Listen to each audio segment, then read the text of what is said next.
Okay, finally, we'll put columns, we'll put slabs, and we'll put walls. So for slabs, we can use the plan function, and we can start with, let's say, one of the stories where we have at least drawn some of the beams. So here I've not drawn the beams, but you can use the up arrow to move to one of the stories. Now I'll go to the slab, the quick draw floor slab, and not this one. When I say draw floor, it can have sort of like this polygonal shape, irregular shape. These are regular rectangular ones. So once I click on this, I'll make sure the property, just like we were selecting conc beam and conc column, I'm gonna select this drop down and use 200 because that's the name we had given to our 200 thick concrete slab. Now I can just go around a loop, and again this will look tedious, especially for irregular geometry. So we will end up sort of doing this for each and every panel in each and every floor. So that's how you put slabs. For the walls, what I will do is I will go to the bottommost story. So I'll go to plan and I'll go to story 1. And what this does is, unlike let's say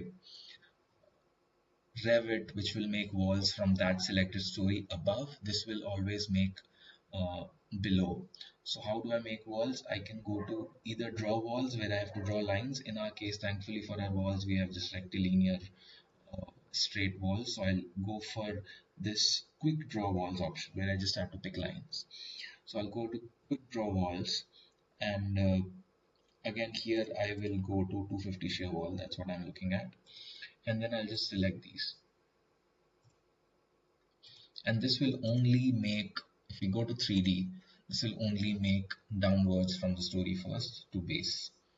Now we can zoom in a bit and we can go to this select option, uh, and just multiply, or sorry, just multiple select these 4 walls, and what we need to do is replicate it above all the stories, right?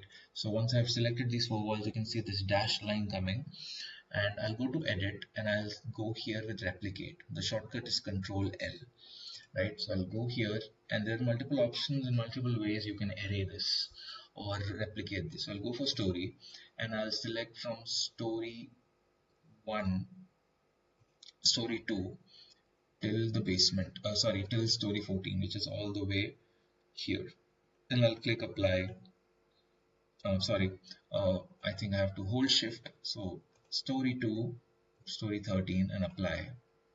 No objects were selected, so sometimes it just auto unselects. I'll go back again here and then click apply. It's sort of not happening. Let's kind of do it once again.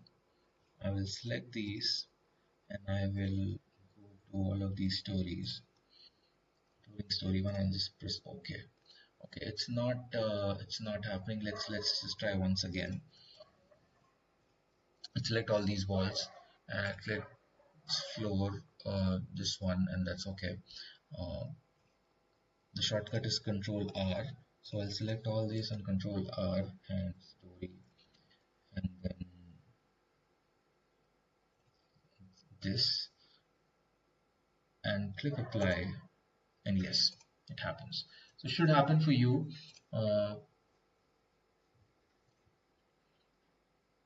I will just check this if I've created duplicates. Frame checks, other checks, check for duplicate self mask, join check, shell overlaps.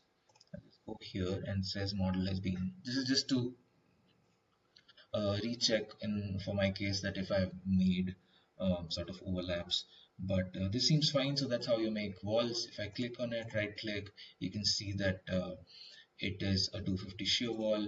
If I go here, right click on the slab, it will say 200, which is the name I had given to the floor slab that we are making. So that's how you make walls and slabs.